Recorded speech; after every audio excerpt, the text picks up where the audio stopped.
नमस्कार, India voice में स्वागत है आपका। मैं हूं आपके साथ प्रियंका मिश्रा। वक्त हो चला है रिपोर्टर्स लाइव का, जहां हम बात करेंगे राजस्थान में सीएम शपथ समारोह की, सांसद कांड से जुड़ी डायरी की, कृष्ण जन्मभूमि पर सुप्रीम कोर्ट के फैसले की और बहुत कुछ है खास। तो चलिए शुरुआत करते हैं रिपोर्टर्स लाइव की, जहां दिन भर की तमाम बड़ी खबरों की जानकारी देंगे हमारे रिपोर्टर्स ग्राउंड जीरो से।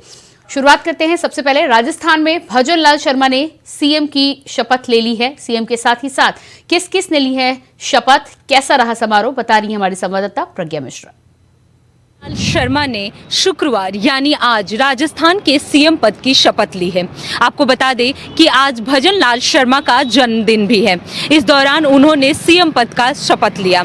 अपने जन्मदिन के इस अवसर पर उन्होंने जिस तरह से सीएम पद की शपथ ली है, ये बहुत सराहनीय है। आपको बता दें कि उनके साथ साथ दिया कुमारी और प्रेमचंद बैरवा ने भी डिप्टी सीएम की पद की शपथ ली। उन तीनों को शपथ राज्यपाल कलराज मिश्रा ने दिलाया। आपको बता दें कि इस शपथ समारोह में देश के प्रधानमंत्री नरेंद्र मोदी, केंद्रीय गृह मंत्री अमित शाह, राजनाथ सिंह जैसे बहुत सारे दिग्गज नेता भी शामिल हुए। वहीं अगर राजस्थान की बात करें तो राजस्थान के पूर्व मुख्यमंत्री अशोक गहलोत भी मौजूद रहे। साथ ही साथ वसुंधरा राजे भी इस समारोह में मौजूद रहीं। आपको बता दें कि शपथ लेने से पहले भजन लाल शर्मा ने अपने माता पिता के पैर धोकर उनका आशीर्वाद भी लिया। इसके अलावा उन्होंने गोविंद जी देव जी मंदिर में दर्शन किए और टोंक रोड पर पिंजरा पोल गौशाला में गायों को चारा भी दिया। उन्होंने अपने दिन की शुरुआत प्रसिद्ध गोविंद देव जी मंदिर में पूजा अर्चना के साथ की। आपको बता दें कि राज्य में 200 में से 199 सीटों पर हुए चुनाव में भाजपा ने 115 सीटों पर जीत दर्ज की है। बीजेपी ने जिस तरह से तीनों राज्यों में मध्य प्रदेश, छत्तीसगढ़ और राजस्थान में अलग अलग जाति के लोगों को सीएम बनाया है, उससे साफ जाहिर होता है कि वो लोकसभा चुनाव को लेकर काफी सक्रिय है। वो लोकसभा चुनाव में हर जाति को साधने की कोशिश कर रहे हैं। आपको बता दें कि जो राजस्थान में पहली बार ऐसा हुआ है कि 35 सालों में पहली बार कोई जनरल कैटेगरी का व्यक्ति सीएम बना है। आपको बता दें कि राजस्थान में पहली बार ऐसा हुआ है कि 35 साल बाद कोई भी जनरल कैटेगरी का सीएम बना है। वहीं छत्तीसगढ़ में एसटी का सीएम बना। इस तरह से तीनों राज्यों में जिस तरह से अलग अलग जाति के लोगों को बीजेपी ने शामिल किया है, उससे साफ जाहिर होता है कि वो लोकसभा चुनाव को लेकर काफी सक्रिय है। हर जाति के लोगों को वो साधने की भी कोशिश कर रहे हैं। कैमरा पर्सन सुशील बहल के साथ मैं प्रज्ञा मिश्रा, इंडिया वॉइस। संसद कांड से जुड़े सारे आरोपियों के पास से एक डायरी बरामद हुई है। क्या कुछ छुपा है उस डायरी में, बता रहे हैं हमारे संवाददाता तुषार कुमार। 13 दिसंबर को संसद भवन की सुरक्षा में एक चूक का मामला सामने आया था, जिसमें 2 आरोपी संसद भवन के अंदर घुसते हैं और वे अपने जूते के अंदर स्मोक को लेकर घुसते हैं, कलर स्मोक को लेकर घुसते हैं। जिसके बाद वे संसद के अंदर घुसते हैं और विजिटर गैलरी से ही संसदों के ऊपर छलांग लगा देते हैं और संसदों की मेज पर कूद फाक करने और जो जूतों में छिपा कर लाए थे कलर स्मोक से, उन्होंने पूरे संसद में धुआं कर दिया। आपको बता दें कि पुलिस ने इन सभी आरोपियों को गिरफ्तार कर लिया और कोर्ट में पेश किया, जिसके बाद कोर्ट ने सभी आरोपियों की जो रिमांड है उन्हें 7 दिनों के लिए पुलिस रिमांड पर भेज दिया। अभी इस दौरान पुलिस ने जगह जगह छापेमारी की, जिसके बाद सागर के घर से एक डायरी बरामद हुई, जिसमें इस मास्टरमाइंड जो ये पूरा संसद का जो कांड था, इसके काफ़ी सारे रहस्य छिपे हुए हैं। अब जैसे जैसे डायरी के पन्ने पलटते जाएंगे, इस संसद कांड की जो कांड का है वो खुलासा होता जाएगा। आपको बता दें कि सागर ने डायरी में आगे लिखा कि घर से विदा लेने का समय नज़दीक आ गया है। एक तरफ डर भी है और दूसरी तरफ कुछ कर गुजर जाने की आग भी दहक रही है। काश मैं अपनी स्थिति माता पिता को समझा सकता, मगर ऐसा नहीं है। मेरे लिए संघर्ष की राह चुनना आसान रहा। हर पल उम्मीद लगाई थी। 5 साल मैंने प्रतीक्षा की है। एक दिन ऐसा आएगा जब मैं अपने कर्तव्य की ओर बढ़ूंगा दुनिया में।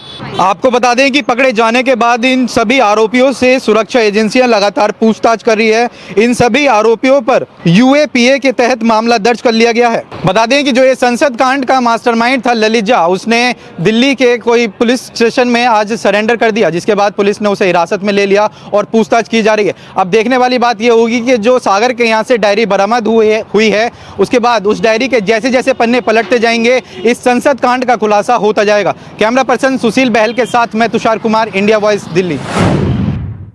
श्री कृष्ण जन्मभूमि और ईदगाह मामले में सुप्रीम कोर्ट ने फैसला सुनाया है। क्या रहा सुप्रीम कोर्ट का फैसला, बता रहे हैं संवाददाता अजीत कुमार।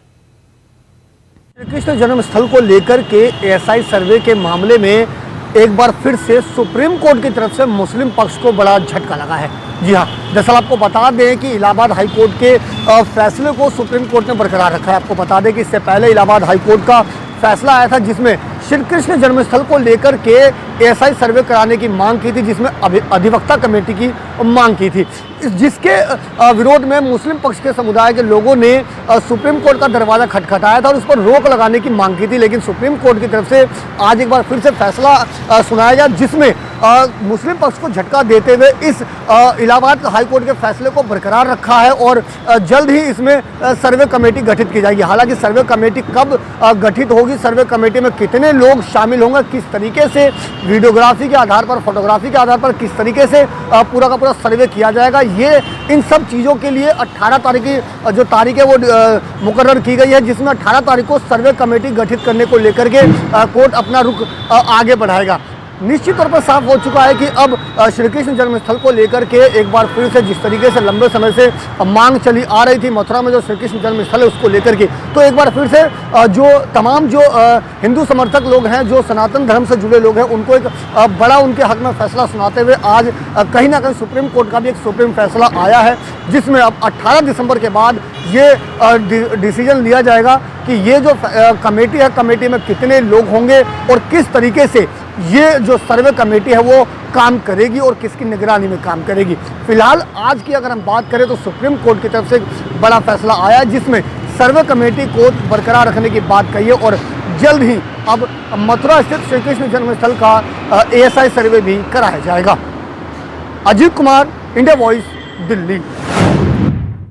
उत्तराखंड में वरिष्ठ कार्यकर्ताओं को मिले दायित्व की सूची जारी हो गई है। किस किस को मिला दायित्व, किसका नाम लिस्ट में है शामिल, बता रहे हैं संवाददाता अभय कैथुरा। पुष्कर सिंह धामी ने पार्टी के वरिष्ठ कार्यकर्ताओं की एक सूची जारी की है, जिसमें उनको दायित्व देने का काम किया गया है। मुख्यमंत्री पुष्कर सिंह धामी की सरकार में दूसरी दायित्वधारियों की सूची जारी हुई है, जिसमें 11 लोगों को इस बार राज्य मंत्री का दर्जा यहाँ पर दिया गया है। ये कहा जा सकता है कि चुनाव से पहले जिस प्रकार की उम्मीद यहाँ पर लगाई जा रही थी कि मुख्यमंत्री पुष्कर सिंह धामी पार्टी के जो वरिष्ठ कार्यकर्ता है, जो विधायक है, उनको बड़ी जिम्मेदारी यहाँ पर दे सकते हैं सरकार में हेल्पिंग हैंड के तौर पर, ताकि सरकार की योजनाएं धरातल पर क्रियान्वित रूप से इम्प्लीमेंट हो सके, उनका लाभ आम जनता को मिल सके और पार्टी के कार्यकर्ताओं के बीच में भी जो दायित्व न दिए जाने की जो नाराजगी थी वो भी दूर की जा सके। तो उस पर अब खरा उतरने का काम मुख्यमंत्री पुष्कर सिंह धामी कर रहे हैं। ये कह सकते हैं कि जो पहली सूची जारी हुई थी उसमें 10 पार्टी के वरिष्ठ कार्यकर्ताओं को इसमें जिम्मेदारियां दी गई थी, उन्हें राज्य मंत्री का दर्जा दिया गया था और अब 11 लोगों की और सूची जारी यहाँ पर हुई है। मुख्यमंत्री पुष्कर सिंह धामी आने वाले दिनों में एक और बड़ी सूची यहाँ पर जारी कर सकते हैं, जिसमें पार्टी के वरिष्ठ विधायकों या फिर नेताओं को और दायित्व यहाँ पर दिए जा सकते हैं, ताकि 24 की जो तैयारियां और पुख्ता हो सके और बीजेपी को आगामी चुनाव में बड़ा लाभ मिल सके। कैमरामैन नथुनिया के साथ अभय कैंतुरा, इंडिया वॉइस, देहरादून। उत्तराखंड में लोकसभा चुनाव की तैयारी शुरू हो गई है। खबर पर ज्यादा जानकारी दे रहे हैं संवाददाता अभय कैथुरा। आगामी लोकसभा चुनाव को देखते हुए बीजेपी और कांग्रेस ने अपनी जो तैयारियां हैं वो और तेज कर दी है। बीजेपी जहां अपने अनुसूचित जाति के मोर्चों के सम्मेलन करा रही है, पार्टी के वरिष्ठ कार्यकर्ताओं को सरकार में दायित्व देने का काम कर रही है, तो वहीं दूसरी तरफ कांग्रेस ने भी अपने सम्मेलन कराने शुरू कर दिए हैं, जिसमें अल्मोड़ा में कांग्रेस के जो जिलाध्यक्ष है, मोर्चों के अध्यक्ष है, उनका सम्मेलन यहाँ पर होगा, 2 दिवसीय सम्मेलन होगा, ताकि लोकसभा चुनाव से पहले संगठन की जो तैयारी है उनको और पुख्ता किया जा सके। ये समझा जा सकता है कि उत्तराखंड में जो लोकसभा के जो चुनाव होंगे, कांग्रेस और बीजेपी के बीच में ही मुख्य मुकाबला होगा। कांग्रेस पार्टी चाहेगी कि जिस तरीके से 2009 में 5 सीटें यहाँ पर जीती थी, उसी तरीके से इस बार 2024 का जो इलेक्शन है उसमें भी वही कमाल कर सके, जबकि बीजेपी इस बार अपनी जो चुनावी तैयारियां उनको और पुख्ता करना चाहती है, ताकि जो चुनाव की हैट्रिक है वो यहाँ पर लग सके और जीत का बड़े मार्जिन यहाँ पर प्राप्त हो सके। बीजेपी हर उस एंगल पर अपना काम यहाँ पर कर रही है, जिससे चुनाव की तैयारियां और मजबूत की जा सके। ऐसा में समझा जा सकता है कि उत्तराखंड में बीजेपी और कांग्रेस दोनों ही अपनी जो चुनावी रणनीति है उन पर चलते हुए संगठन को मजबूत करने का काम कर रही है। कैमरामैन हसनलाल के साथ अभय कैंतुरा, इंडिया वॉइस, देहरादून। सिद्धार्थनगर में प्राथमिक विद्यालय की लापरवाही सामने आई है। खबर पर ज्यादा जानकारी दे रहे हैं संवाददाता राकेश यादव। सिद्धार्थनगर जिले के बढ़नी विकास खंड के झकबहुआ का मामला है, जो कि बच्चे के मिड डे मील को बेचा गया, एक मास्टर जो वहाँ के शिक्षक हैं उनके द्वारा बेचा गया है। अब जब ग्रामीणों ने उस व्यापारी को पकड़ा तो पता चला, व्यापारी ने खुद बताया कि एक शिक्षक जो है इसे बेचे हुए हैं। अब देखने की बात यह है, सोचने वाली बात है कि बच्चों के निवाले पे डाका डाला जा रहा है इस तरह से। ये तो जांच का विषय है, जांच करके इनके खिलाफ कार्रवाई होनी चाहिए, जो भी इसमें दोषी हो उनके खिलाफ कार्रवाई होनी चाहिए। लेकिन कार्रवाई की बात छोड़िए, अभी तक जांच करने तक की नहीं गए, वहाँ जो है विभाग जो जिम्मेदार है जांच करने तक नहीं गया। अब देखने की बात यह है कि बच्चों के निवाले पे जिस तरह से डाका डाला गया, इस तरह से देखा जाए तो कई स्कूलों का मामला है, मिड डे मील भी नहीं बच्चों को मिल पाता है और इस तरह से बेचा जा रहा है। तो जांच करके इनके खिलाफ कार्रवाई होनी चाहिए। सिद्धार्थनगर से Rakesh Yadav, India one.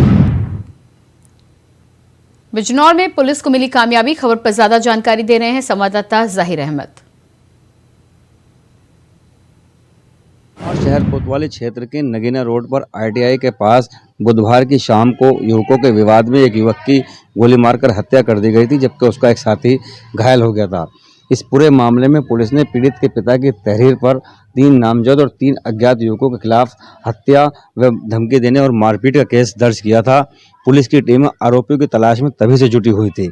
Police की टीम ने 2 आरोपियों को गिरफ्तार कर लिया है। उनके कब्जे से 315 बोर के तमंचे और कारतूस भी बरामद किए हैं। पुलिस आरोपियों को गिरफ्तार कर जेल भेजने की कवायद में जुट गई है। हत्या करने का मुख्य आरोपी अभी भी पुलिस की पकड़ से बाहर है। पुलिस की टीमें लगातार उसके तलाश में जुटी हुई हैं, लेकिन वो पुलिस की पकड़ से लगातार दूर है। पुलिस की टीम जब उसको गिरफ्तार करने के लिए घर पहुंची और वो जब नहीं मिला तो पुलिस की टीम बुलडोजर लेकर उसके घर पर पहुंची। उसके परिजनों को चेतावनी दी कि जल्द से जल्द अगर वो पुलिस हिरासत में नहीं आया तो उसके घर को गिरा दिया जाएगा। इस पूरे मामले में कहीं ना कहीं पुलिस जो है सख्त कार्रवाई के मूड में नज़र आ रही है। फिलहाल पुलिस ने जो युवक है आरोपी, उसके कई दोस्तों को और परिजनों को भी हिरासत में लेकर पूछताछ की जा रही है। बताया ये भी जा रहा है कि जो ये मारपीट और झगड़ा हुआ था जिसमें युवक की हत्या हुई है कि कबड्डी को खेल को लेकर के आपस में विवाद हुआ था। इस विवाद के चलते एक युवक की जान चली गई, जबकि एक गंभीर रूप से घायल हो गया। फिलहाल पुलिस पूरे मामले में कार्रवाई की बात कह रही है और जो आरोपी फरार हैं उनको सरगर्मी से तलाश की बात की जा रही है। बिजनौर से Zaheer Ahmad, India News. Badaun deputy CM Brajesh Pathak ने बड़ी कार्रवाई की है। क्या है पूरा मामला, बता रहे हैं संवाददाता सतीश सक्सेना। बदायूं से अभी दिल दहला देने वाली घटना कुछ दिनों पहले सामने आई थी। जी आपको बता दें कि एक नवविवाहिता की मृत्यु हो गई थी। उसके बाद उसकी लाश को पीएम के लिए भेजा गया था, जहां पीएम होने के बाद परिजनों ने देखा तो उसकी आंखें गायब थीं। आंखें गायब होने का डॉक्टरों पर आरोप लगा था, तो वहीं 2 डॉक्टरों को भी जेल भेजने का कार्य किया गया था। वहीं इसमें जांच बढ़ती गई। आज स्वास्थ्य मंत्री ब्रजेश पाठक ने इस पर संज्ञान लिया, तो वहीं बदायूं जिले के जो डॉक्टर मुख्य चिकित्सा अधिकारी हैं डॉक्टर प्रदीप जी, उनके लिए आज सस्पेंड करने का कार्य किया है। वही शासन ने संज्ञान लेते हुए उनको सस्पेंड करते हुए उन पर और जांच बैठाई है कि अगर जांच में अन्य दोषी पाए जाते हैं उनके खिलाफ विभागीय कार्रवाई भी की जाएगी। कैमरामैन सोहेल के साथ सतीश सक्सेना, इंडिया वॉइस, बदायूं। प्रयागराज में एक दिल दहला देने वाला मामला सामने आया है। खबर पर ज्यादा जानकारी दे रहे हैं संवाददाता शोएब रिजवी।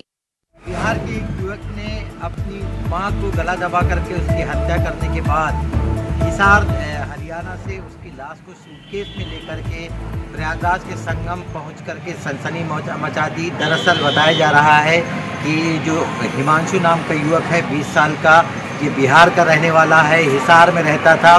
मां से किसी बात पर विवाद होने के बाद उसका गला दबाया और उसकी हत्या कर दी। हत्या करने के बाद जो लाश है उसको एक सूटकेस में रखा और सूटकेस से बाकायदा वाया ट्रेन होता हुआ ये संगम पहुंच गया। संगम में बीती रात जब वो टहल रहा था, पुलिस को शक हुआ। पुलिस ने जब उससे पूछताछ की और उसके सूटकेस में क्या सामान, इसकी जानकारी मांगी, तो वो कुछ बहाने करने लगा। जिसके बाद जब जांच की गई तो उसमें एक लाश मिली। लाश के बाद जब उससे पूछताछ की गई तो बिहार का ये युवक, इसने बताया कि उसने अपनी मां की हत्या हरियाणा के हिसार में की थी और हिसार से बाकायदा 100 को सूटकेस में लेकर के वो संगम पहुंचा था। संगम में सूटकेस सहित मां के शव को प्रवाहित करना चाहता था, लेकिन पुलिस की पैनी निगाह से वो बच नहीं पाया। पुलिस ने इस पूरे मामले में जब पूछताछ की तो इस घटना का खुलासा होगा। इस सनसनीखेज घटना ने तमाम तरह के सवाल भी खड़े कर दिए हैं इस समाज के इस महगिल में, जब एक खुद का बेटा अपनी मां की हत्या करके इतनी लंबी यात्रा करके संगम तक पहुंच गया और अपनी मां की लाश को संगम में प्रवाहित करने ही वाला था, जब पुलिस की निगाह में आया और उसके बाद पुलिस ने पकड़ी। हालांकि पुलिस अब इस पूरे मामले पे उस आरोपी बेटे से पूछताछ कर रही है। घटना के पीछे और क्या कारण है, घटना में किस वजह से की गई है, जो शुरुआती जानकारी मिली है उसमें बताया जा रहा कि मां से उसने 5,000 की डिमांड की थी, न देने पर उसने इस घटना को अंजाम दिया है। हालांकि अब परिवार के और लोगों को इसकी सूचना दी जा रही है और उम्मीद की जा रही है कि पुलिस की पूछताछ में और अहम सुराग मिलेंगे, जिससे इस घटना का सही तरीके से खुलासा भी होगा। लेकिन एक चीज़ ज़रूर है कि जिस तरह से एक कलयुगी बेटे ने अपनी मां की नृशंस गला दबाकर हत्या की और उसके बाद इतनी लंबी यात्रा करके ट्रेन के मार्ग से संगम तक पहुंचा और उस लाश को सूटकेस में लेकर के आया, ये भी कई सवाल खड़े कर रहा है। Shoaib Rizvi, India voice, Prayagraj. रायबरेली में खनन माफियाओं पर डीएम का सख्त रुख देखने को मिल रहा है। खबर पर ज्यादा जानकारी दे रहे हैं संवाददाता राजू तिवारी। अवैध कारोबार और भ्रष्टाचार पर नकेल कसने के लिए मुख्यमंत्री योगी आदित्यनाथ के द्वारा कड़ाई से निर्देश दिए गए हैं और जिम्मेदारों को उसके पालन करने के लिए सख्त हिदायत उनके द्वारा दी गई है। लेकिन बात करें रायबरेली जिले के, तो रायबरेली जिले में अभी भी अवैध कारोबार का कारनामा फल फूल रहा है और यहाँ पर अवैध कारोबारी अपनी जेब भरने में लगे हुए हैं। बता दें कि रायबरेली जिले के ऊंचाहार थाना क्षेत्र के अरखा गांव में लंबे अरसे से अवैध खनन का कारोबार चल रहा था, जिसकी शिकायत स्थानीय लोगों के द्वारा स्थानीय प्रशासन को कई बार दी गई, लेकिन किसी तरह से कार्यवाही न होने की दशा में स्थानीय लोगों में आक्रोश पनप रहा था। और इसकी शिकायत स्थानीय लोगों के द्वारा जब जिलाधिकारी हर्षिता माथुर से मिलकर की गई तो उन्होंने इस पूरे मामले को गंभीरता से लेते हुए एक संयुक्त टीम बनाकर उसमें छापेमारी करने के दिशा निर्देश दिए थे। बता दें कि जब संयुक्त टीम के द्वारा वहां पर पहुंचकर छापेमारी की गई तो देखा गया कि वहां पर जो अवैध खनन का कारोबार चल रहा था वहां पर हड़कंप का माहौल देखने को मिला और जो लोग मौजूद थे, चाहे डंपर चालक हो या जेसीबी संचालक हो, उनमें हड़कंप का माहौल दिखा और कुछ लोग वहां से भाग गए। लेकिन मौजूद वहां पर गाड़ियां और कुछ लोगों को हिरासत में लेते हुए संयुक्त टीम के द्वारा 5 गाड़ियों का चालान किया गया और 3 गाड़ियों को सीज किया गया। बता दें कि तस्वीरों में आप देख सकते हैं कि किस तरह से पुकलैंड और डंपर के जरिए वहां पर अवैध खनन का कारोबार फल फूल रहा था। बड़ी बात यह है कि जिस प्रकार से वहां पर स्थानीय लोगों के द्वारा शिकायत की गई कि खनन हो रहा था, ऐसे में क्या स्थानीय प्रशासन अनजान बना हुआ था या जो अवैध कारोबारी हैं उनसे गठजोड़ करते हुए इस कारोबार में संलिप्त थे? ये बड़ी बात है, क्योंकि जिस तरह से जो संयुक्त टीम जिलाधिकारी की थी उसके द्वारा बिना स्थानीय प्रशासन से वहां पर पहुंचे, बिना स्थानीय प्रशासन को सूचना दिए वहां पर पहुंचे और उसके वहां पर छापेमारी की, जिसके दौरान वहां बड़ी मात्रा में खनन करते हुए कारोबारी दिखाई पड़े। तो ऐसे में अब सवाल ये उठता है, क्या वहां स्थानीय प्रशासन पर भी किसी प्रकार की जिलाधिकारी के द्वारा कार्यवाही सुनिश्चित की जाएगी या ऐसे ही वहां पर गठजोड़ करके अवैध कारोबार फलता फूलता रहेगा? ये तो खैर आने वाला वक्त बताएगा। लेकिन जिस तरह से स्थानीय लोगों ने इस पूरे मामले को लेकर जिलाधिकारी हर्षिता माथुर के कदम को खूब सराहा है। Raju Tiwari, India voice, Raebareli. मथुरा में यमुना एक्सप्रेसवे को लेकर नियम लागू हुए हैं। क्या है पूरा मामला, बता रहे हैं संवाददाता मोहम्मद फारूक। इन दिनों यमुना एक्सप्रेसवे पर कम विजिबिलिटी होने के कारण वाहनों की रफ्तार पर यमुना एक्सप्रेसवे ने अथॉरिटी ने रोक लगा दी है और वाहनों की स्पीड को कम कर दिया है। जो छोटे वाहन 100 किलोमीटर प्रति घंटा की रफ्तार से चलते थे, अब उनको 75 किलोमीटर प्रति घंटा की रफ्तार से कर दिया है। वहीं बड़े वाहनों को 60 किलोमीटर प्रति घंटा की रफ्तार से अब वाहन चल सकेंगे। यमुना एक्सप्रेसवे पर यमुना एक्सप्रेसवे अथॉरिटी ने इस पर संज्ञान लेते हुए दुर्घटनाओं की आशंका को देखते हुए और दुर्घटनाएं कम हो, इसको लेकर ये फैसला लिया है और ये 15 दिसंबर से लेकर और 15 फरवरी तक इसको लागू कर दिया है। अब यमुना एक्सप्रेसवे अथॉरिटी इस पर जो है उनका कहना है कि वाहन जो है धीमी गति से चलेंगे, कम विजिबिलिटी हो जाती है, सर्दियों के मौसम में कम विजिबिलिटी होती है। इसको लेकर यमुना एक्सप्रेसवे का बड़ा fैसला आया है जो आज से लागू हो गया है और आज से 15 फरवरी तक ये लागू रहेगा। इंडिया वॉइस के लिए मैं मोहम्मद फारूक, मथुरा। हरदोई में पुलिस को मिली बड़ी कामयाबी। खबर पर ज्यादा जानकारी दे रहे हैं संवाददाता आनंद त्रिवेदी। लगातार हरदोई ज़िले में चोरियां रुकने का नाम नहीं ले रही थी। लगातार कहीं शटर तोड़े जा रहे थे, तो कहीं घर के ताले तोड़े जा रहे थे, तो कहीं घर में रखी इलवारी, जो लोग कहीं शादी में गए हुए थे तो घर के इलवारी के ताले तोड़े जा रहे थे। आपको बता दें, इसी को देखते हुए पुलिस की लगातार टीम दबिशें दे रही थी। आपको बता दें 4 अभियुक्त तो पकड़े गए थे, जिसमें कि मेन अभियुक्त को पुलिस ने रात में, क्योंकि सुबह लगभग रात के 3 बजे पुलिस ने एक मेन सरगना जो था उसको हाफ एनकाउंटर में ढेर कर दिया है। हालांकि उसका इलाज चल रहा है मेडिकल कॉलेज में। आपको बता दें, उनके जो 3 साथी थे उनको पुलिस ने हिरासत में लिया है। उनके पास से जेवर और 315 बोर के असलहा और 312 बोर के असलहा बरामद किए हैं। जो आपको बता दें, कुछ कैश नकदी भी बरामद की गई है। लेकिन लगातार आपको बता दें कि चोरियां रुकने का नाम तो नहीं ले रही, लेकिन पुलिस भी अपनी जगह बैठी हुई नहीं है। लगातार पुलिस दबिश दे रही है और जितने भी इस तरीके के लूट के या चोरी के जितने भी गैंग हैं, पुलिस लगातार उन पे छापेमारी कर उनको अरेस्ट कर रही है और पैर तोड़ो अभियान जारी है। हरदोई से आनंद त्रिवेदी, इंडिया वॉइस। कोरबा में डाक सेवक ने हड़ताल की शुरुआत की है। क्या रहा कारण, बता रहे हैं संवाददाता सुहेल किदवई। डाकिया डाक लाया, डाकिया डाक लाया। जी हाँ, इन दोनों डाकिया डाक नहीं ला रहा है। उसका कारण है कि प्रदेश भर के 1,55,000 से अधिक ग्रामीण डाकघरों में ताला लटका हुआ है। उसका कारण है कि सारे के सारे प्रदेश भर के 2,70,000 से ज़्यादा डाकघर के कर्मचारी हड़ताल पर हैं और इस हड़ताल का मुख्य कारण बताते हुए डाकघर कर्मचारी संघ के एक अधिकारी ने बताया कि सरकार हमसे 4 घंटे का काम लेती है और 4 घंटे का ही पैसा देती है, जबकि हमारी मांग है कि हमें 8 घंटे का काम दिया जाए और 8 घंटे का पैसा भी दिया जाए। इसके बावजूद नियमितीकरण को भी लेकर के ये हड़ताल पर हैं। इस कारण से ग्रामीणों में डाक का लेन देन बंद है। विभागों में भी डाक का आना जाना पूरी तरीके से बंद है। ग्रामीणों को खासी परेशानी का सामना करना पड़ रहा है। ना तो वो पैसा निकाल पा रहे हैं, ना पैसा डाल पा रहे हैं। इसके अलावा भी लगभग सारे विभागों में डाकघरों का काम लगभग ठप पड़ा हुआ है। इनके जो संघ के पदाधिकारी हैं, उनका कहना है कि जब तक हमारी मांगे पूरी नहीं हो जाती तब तक हड़ताल यूं ही जारी रहेगी। कोरबा से इंडिया वॉइस के लिए वीडियो जर्नलिस्ट आशीष के साथ मैं सुहेल किदवई। और इसी के साथ रिपोर्टर्स लाइव में फिलहाल इतना ही। खबरों के लिए बने रहिए इंडिया वॉइस के साथ। नमस्कार।